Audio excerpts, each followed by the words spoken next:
Aquí junto a Irán, en el vecino país, estallan nuevas protestas que encienden la alarma. Una nueva guerra de sangre podría azotar otra vez Oriente Medio. Cuando Irak empezaba a gozar la paz después de vencer a los terroristas, otra vez aparece la violencia. Una que nos recuerda eso que usted está viendo ahí atrás de mí, eso. Al fantasma de la invasión, esa de George W. Bush, hace 16 años, con la que nos prometió paz y amor para el pueblo, libre de guerras y terror. Sí, cómo no. ¿Es hoy esta sombra la que sigue cobrando vidas? ¿O las células durmientes de terroristas que en este programa alertamos desde hace un año? ¿O las dos cosas? Soy Roberto de la Madrid y esta noche desde el lugar de la noticia, desde Oriente Medio, junto a un Irak que fue atacado con el apoyo de España, no se les olvide, y el cerrar de ojos de todo el mundo detrás de la razón.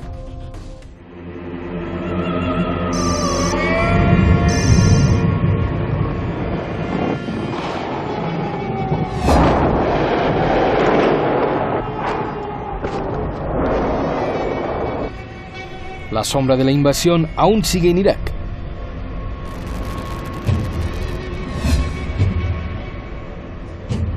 Fellow citizens, at this hour, American and coalition forces are in the early stages of military operations to disarm Iraq, to free its people, and to defend the world from grave danger. Estados Unidos, junto con Reino Unido, España, Australia, Polonia y otros países, invadieron Irak el 20 de marzo de 2003.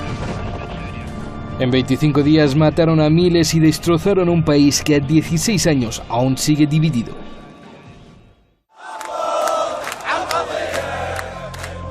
Hoy la historia parece repetirse, pero de un modo aún más maquiavélico, asegura el líder del país vecino, Irán.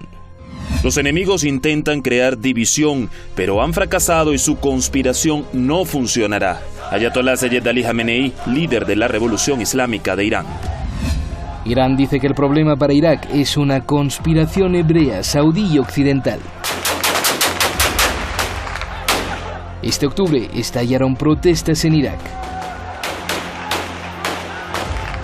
احنا بالنسبه لمطالبنا نشوف بانه الحكام اللي حكموا البلد هسه هذول هم جابتهم امريكا وينفذون مطالب امريكا دمروا الشعب ما قدموا فد شيء للشعب شو اللي يقدموا. Miles de personas descontentas protestan en todo el país. Se quejan por la gran corrupción en el gobierno, el gran desempleo que alcanzó ya el 25%.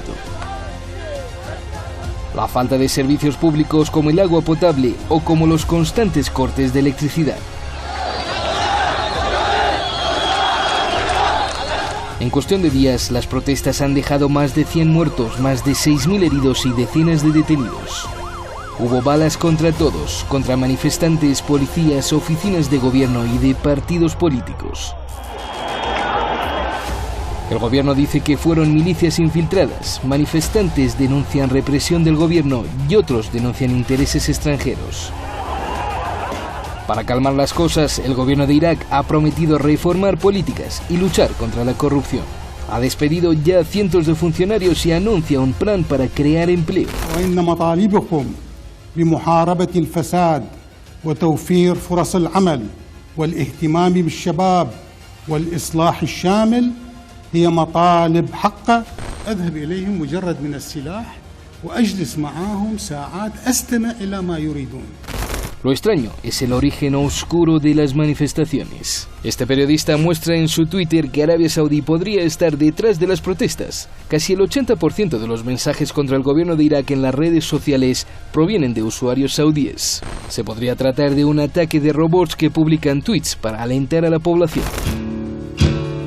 Otro de los puntos es que en Irak convergen muchos intereses. Desde el petróleo manoseado y usado por Estados Unidos, ahí está la gigante ExxonMobil, hasta el sistema bancario, la seguridad y la electricidad, que se la pelean General Electric de Estados Unidos y Siemens de Alemania. No olvidar lo que dijo el que fuera presidente de la Reserva Federal Alan Greenspan en sus memorias, que George Bush nunca invadió Irak por sus supuestas armas de destrucción masiva, sino que fue el petróleo el único objetivo. excelente compilación de información, excelente reportaje. Muchísimas gracias al equipo de Detrás de la Razón, muchísimas gracias al equipo de Todo Hispan TV, allá a la oficina de Madrid. Muchísimas gracias a todos ustedes, sobre todo y más que ustedes, por ser el objetivo de este programa y por ser pues nuestras venas por donde respira la información. Me da mucho gusto, de verdad, me da muchísimo gusto recibir a Francisco Javier Martínez López, economista y analista político internacional allá en Madrid. Y también me da muchísimo gusto recibir al maestro Rafael Araya Marri, analista internacional allá en Buenos Aires. A los dos me da mucho gusto verlos después de que estuve aquí ausente unos días. Gracias a los dos y buenas noches aquí en Teherán. Francisco, comienzo contigo. A ver, ¿qué hay detrás de las protestas en Irak? Te pregunto, estamos viendo una lucha de manos extranjeras en territorio iraquí. ¿Qué estamos viendo, por favor? A ver, quiero muy breve hacer un análisis doble. Por una parte, análisis geoestratégico-político, en el cual quiero señalar que estas protestas se encuadran dentro de esta política conflictual y de luchas que tiene la administración Trump. Y por una parte está Trump diciendo que hay que salir de guerras ridículas sin fin donde no se gane, y por otra parte los llamados tipos duros como John Bolton y otros que sí que están provocando, porque no hay que olvidar que desde hace pocas semanas ha habido ataques de drones desde Israel y desde las bases americanas en Siria, en la zona de Kurdistán, que han atacado Irak sin ninguna razón de ser. Ha habido esos ataques que han sido puestos a la luz por Abu Aba al-Walai, líder de Kataib Sayyid al-Suhada también, y bueno, y porque se ha visto, y eso no ha sido muy publicado en las redes internacionales de comunicación, esos aviones no tripulados israelíes contra las bases del grupo paramilitar iraquí. Y también el 12 de agosto, yo hablo tanto de finales de septiembre como del 12 de agosto. Habéis señalado también los ataques de robots desde Arabia Saudí para crear este caos informativo. Si bien eso es una realidad, también es verdad que, como bien ha dicho el líder iraní Ali Khamenei, hay que luchar, los responsables de la violencia tienen que rendir cuentas, sean de donde sean. No hay que dividir, que es lo que se pretende desde estas potencias extranjeras negras, dividir a los amigos Irán-Irak, pero la realidad también de una mala administración, de corrupción, de desempleo, de servicios públicos deficientes, de falta de energía. ¿Cómo es posible que un país rico en petróleo sufra pobreza energética y cortes de energía? Habría que ver que, claro, las compañías eléctricas están en manos de multinacionales como Siemens alemana o General Electric, y la del petróleo ExxonMobil. Teniendo en cuenta esto, el pueblo también está notando, porque todas estas manifestaciones, en su mayoría sin líderes, ha habido alguna que sí se ha asesinado a un líder, a Haider Karim al-Zaidi, pero la realidad es que hay estas dos lecturas que son complementarias: la de los intereses de romper una unión Irán-Irak, los intereses de crear caos y conflicto en un país que hace 16 años sufrió una de las mayores agresiones imperialistas de la historia. Y luego también está que hay que hacer sí o sí, como ha dicho el propio presidente Adel Abdul Mahdi, una serie de reformas, un plan de 17 puntos que es absolutamente necesario, porque una élite no puede estar tan distanciada de las necesidades del pueblo. Bien, pues Rafael, a ver, quiero escuchar tu lectura. ¿Por qué hoy? ¿Por qué cuando empezaron a gozar de paz después de vencer al grupo terrorista de Daesh, vuelve la violencia? ¿Qué hay detrás de todo esto que estamos viendo, Rafael? Un placer. Roberto, primero que nada, un gusto de saludarte nuevamente, y también a Francisco, por supuesto. Feliz de que estés nuevamente de regreso. Gracias. Roberto, divide y reinarás. Ha sido la premisa que el imperialismo, con esa guerra que también describía ilegal, fuera del marco de la ONU, como simplemente potencias voraces por los recursos naturales de Irak, emprendieron los Estados Unidos y sus aliados, entre ellos, como tú bien mencionabas, España, después de esa triste reunión de las Azores con Tony Blair, Bush y Aznar. Creo que el objetivo esencial fue romper la cohesión de un pueblo que vivía unido y que tenía, a pesar de sus diferencias entre grupos internos como es el chiismo, como es el sunismo, como es el área correspondiente a los kurdos, habían logrado, digamos, conservar un sentido medianamente coherente de unidad nacional, que fue precisamente el eslabón débil por el cual los Estados Unidos se metieron a llevar adelante esta guerra para preservar esa riqueza. Recordemos que 3 días antes del final del traspaso de mando de cuando asumía el presidente Barack Obama, Dick Cheney, entonces vicepresidente de los Estados Unidos, estaba en Bagdad firmando los últimos acuerdos para favorecer precisamente a ExxonMobil y a Halliburton, aquella empresa de la que él fue presidente durante tantos años.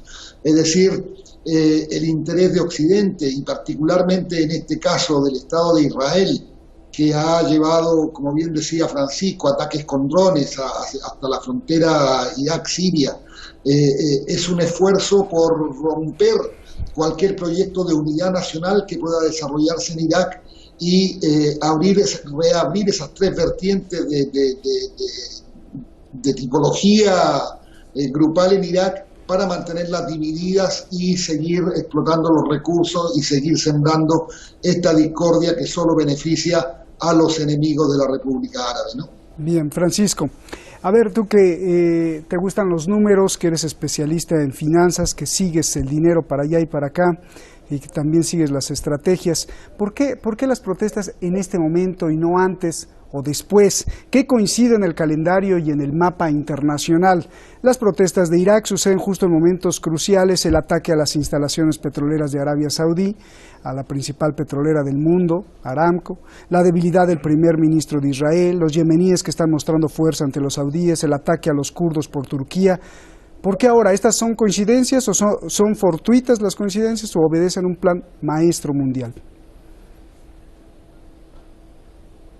No son nada fortuitas, obedecen a ese plan maestro que tú estás indicando. La confrontación de la administración, o de gran parte de la administración Trump, con la iranofobia contra Irán, ha ido a derivar a intentar una guerra en abierto, y el peligro era que se buscaba a Irak, con K, como campo de batalla. Entonces, ese es el peligro.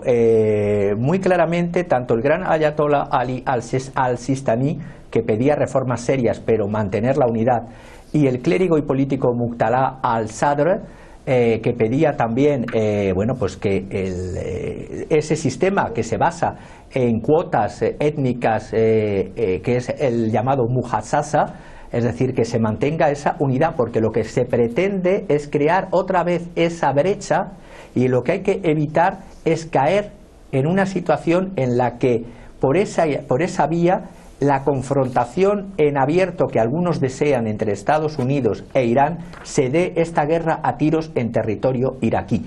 Y eso es lo que hay que evitar. Justamente por eso lo de los drones israelíes, por eso lo de la guerra de ataques con robot de Arabia Saudí, lo que están perdiendo, están furiosos, esa es la palabra, están furiosos de esa unión Irán-Irak, porque además una de las falacias con la que juegan es porque haya una mayoría chiita gobernante. Por supuesto, hay una mayoría chiita gobernante, pero tiene una identidad nacional iraquí propia. Y si bien hay una fuerte identidad religiosa chiita y hay una divergencia dentro del chiismo en Irak, pero en Irak esa identidad es nacional iraquí. Entonces juegan con falacias, con desinformaciones.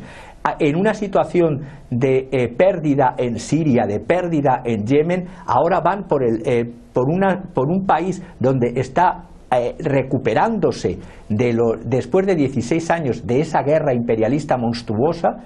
Ahora es cuando intentan crear cuña, cuando es un país que además tiene repartido el poder, como he dicho, con ese sistema de mujassasa. Tiene el presidente Adel Abdul Mahdi, es de familia chiita, sí, pero luego tiene la presidencia, es Barhan Salih, que es kurdo, y luego el presidente del parlamento, que es árabe sunita, Mohamed al-Bush.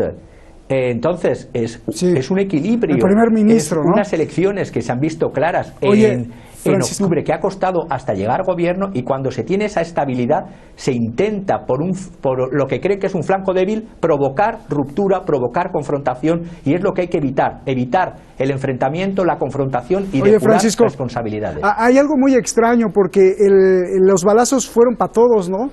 Fueron, perdón por usar lo mexicano, para todos, bueno, fueron para todos, ¿no? Les pegaron a los policías, a los manifestantes, a las oficinas del gobierno, a oficinas de partidos políticos, a algunas televisoras. ¿Quién tiene la capacidad para no ser detectado por la inteligencia iraquí, por el ejército iraquí y por el pueblo iraquí? ¿Quién tiene la capacidad de oscurecerse por ahí? Pues igual que me lo estás preguntando, te lo voy a decir para que el propio televidente le ponga el nombre. Todos esos que les gustan hacer esas falsas llamadas revoluciones de colores, donde supuestamente es el pueblo el que... Porque ahí lo que... Yo puedo entender lo que he dicho al principio, que haya unas protestas porque se busque caída de la corrupción, no cambio del régimen, pero cuando lo que se pretende con esos tiroteos a mansalva es un cambio del régimen, me huele muy mucho a esos cambios que esas personas de esas ideologías negras y oscuras, y yo les llamo negros y oscuros, mueven los hilos en cualquier parte del planeta, ya sea en Hong Kong, ya sea en Kiev, ya sea en donde sea, para intentar siempre crear caos y enfrentamiento donde luego pongan gobiernos títeres. Bien, déjame hacerte una pregunta muy interesante, Rafael, antes de entrar a la invasión de Estados Unidos, que quiero retomar esa parte del 2003. Yo te pregunto, Rafael, ¿por qué tanta corrupción y desigualdad en Irak? ¿Fue la invasión de Estados Unidos la que dejó esto, o con Saddam Hussein no había corrupción ni desigualdad? Yo no digo que con el gobierno de Saddam Hussein no hubiera habido corrupción. Lo que sí había era un Estado profundamente benefactor que intentaba equilibrar el ingreso per cápita en el país, y no existían tantas diferencias a nivel de la población. Digamos, había un sistema de salud estatal, había universidades estatales y había una cobertura social que de alguna manera beneficiaba a los sectores mayoritarios de la población, independientemente de su origen étnico o religioso. Entonces, lo que ha hecho de manera perversa a los Estados Unidos es volver a colocar esta cuña entre estos tres componentes de la sociedad iraquí para atomizar el país, para boicotear un proyecto de unidad nacional y, por supuesto, para seguir accediendo de manera irrestricta a los recursos naturales iraquíes, básicamente los hidrocarburos. Oye, Rafael, perdón que te interrumpa. ¿Me estás diciendo que el dictador no era tan malo? No, es decir, el dictador es un dictador por más que se le disfrace. Aunque la mona se vista de seda, mona queda. El asunto es que si bien fue un gobierno muy autoritario, dictatorial, la gran riqueza de Irak fue en alguna medida en beneficio de su propio pueblo. Es decir, la excelencia académica de las universidades estatales iraquíes tenía un buen nivel de excelencia, entonces había un sistema de salud que después fue destruido con la primera invasión a Irak. Recordemos que producto de las sanciones murió más de 500.000 de personas por la falta de acceso a medicamentos. Es decir, se trastocó una vida cotidiana que, si bien permanecía bajo un gobierno dictatorial, cuando menos tenía acceso a los elementos esenciales para sostener la vida cotidiana en Irak, Roberto. Bien, sí, porque los iraníes estaban muy enojados con el dictador Saddam Hussein, porque incluso Saddam atacó a Irán hasta con armas prohibidas, ¿no? Recordemos que los grandes proveedores de armas prohibidas a Irak fueron básicamente Estados Unidos y Alemania, sobre todo en lo que se refiere a las cepas biológicas que fueron usadas en las armas químicas con que atacaron tanto Irak como a los kurdos en el norte, ¿no? Eso que toca, Rafael, es verdaderamente surrealista, ¿no? Por un lado lo ayudaron y luego lo derrocaron. Tremendos los traidores. Bien, a ver... Bueno, es un clásico la foto de Donald Rumsfeld con Saddam Hussein, Roberto. Sí, así es. ¿Cómo olvidar eso? Francisco, a ver... ¿Qué ha hecho Estados Unidos con todas las ganancias a partir de la invasión? Según informes del propio Irán, se dice que son pues $1 billón, ¿no? Porque bueno, finalmente quien está administrando todas esas riquezas, pues ahí está ExxonMobil y están ahí las petroleras. ¿Qué ha hecho con todo eso Estados Unidos? Es que cuando hablamos de Estados Unidos, tampoco repercuten esas riquezas en el pueblo de los Estados Unidos. Las distintas administraciones que están en manos de subcontratistas, contratistas, empresas transnacionales que les gusta estar en todos estos conflictos, cuando estamos hablando que en Irak la media está en torno a los 6.000 millones de dólares al mes, lo que están obteniendo solo con los recursos del petróleo, como cuando dice el presidente Trump en esa dicotomía que dice A y luego dice lo contrario de A, cuando dice no queremos entrar en guerras que no saquemos nada a cambio, aquí se han sacado, solo que lo administran mal y luego es un ejército, por así decirlo, el norteamericano, que no le reconozco ya batallas ganadas y ya no me remonto a después de Vietnam. Es que en todos los conflictos en los que entra, lo único que crea es caos, destrucción, muerte y últimamente los pierde todos. Es decir, todos esos dineros que saca, que explota de recursos ajenos, porque decíais lo de Saddam cuando era el niño mimado y luego le deja caer la Libia de Gaddafi, también la dejan caer gobiernos europeos. Siempre que se intenta salir de la esfera de la dolarización, entonces ahí es el problema, cuando tocas el corazón del imperio, y el corazón del imperio son las finanzas y las armas. Cuando intentas ser un independiente y compras un sistema antimisiles al enemigo natural, a los rusos, la aliada Turquía ya es mala. Cuando intentas salirte en las transacciones del petróleo, del dólar, ya ese gobierno hay que hacerlo caer. Por lo tanto, cuando hablamos de los Estados Unidos, prefiero hablar de las administraciones que gobiernan eso que se llama, entre comillas, y lo digo con los dedos, la democracia norteamericana. Pero entonces, esos dineros no benefician a la población norteamericana. Con lo que dices, quiero hacer pues una deducción. Es algo a la mejor incluso hasta más vil, ¿no, Francisco? Porque mandan al ejército de Estados Unidos no para ganar, sino para crear caos. No les importa ganar, lo pagan los contribuyentes de Estados Unidos, pero no lo pagan los que se llevan el dinero, que son el grupo élite de corporaciones que ni siquiera se lo dan al pueblo de Estados Unidos. Y entonces eso quién sabe a dónde se lo lleven. A lo mejor están construyendo naves espaciales para irse de la Tierra, que fíjate que haremos otro programa por ahí. La última pregunta, Rafael, aquí mismo el año pasado en Detrás de la Razón dijimos y denunciamos que el grupo terrorista Daesh fue derrotado en Irak y los terroristas dijeron que no estaban muertos, que cambiarían su estrategia. Si bien fueron desarticulados, pues se quedó el temor de que se perdieran entre el pueblo. Hoy te pregunto, ¿podemos estar viendo el ataque de células durmientes de terroristas también a través de estas manifestaciones y protestas violentas?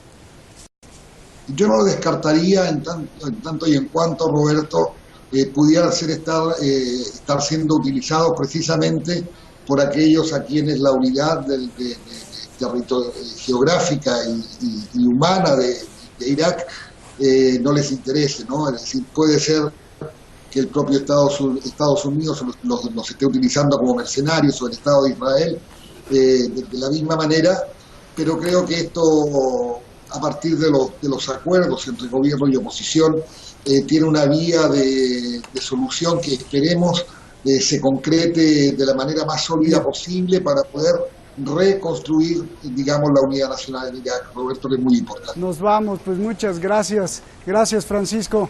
Nos vemos, Rafael. Gracias a los dos. Gracias. Buenas noches.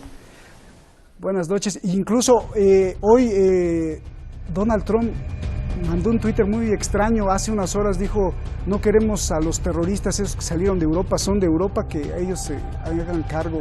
Muy raro, ¿no? Justo con esto que está diciendo Rafael. Ayer denunciamos aquí la guerra comercial que podría empezar de lleno entre Estados Unidos y Europa. Hoy denunciamos que Irak podría ser otro campo para una guerra de tentación por Arabia Saudí e Israel. Mañana Siria, mañana aquí, en detrás, Siria está siendo atacada por Turquía. ¿Qué están preparando para este mundo los que mueven los hilos del poder? ¿Más de lo mismo? ¿Quieren otro cambio violento? ¿O es el fuego lento al que tienen acostumbrado a muchos pueblos? Mañana, les repito, aquí en Detrás de la Razón, Siria, entre Estados Unidos y Turquía, que como carne de cañón usan a los kurdos además. Buenas noches.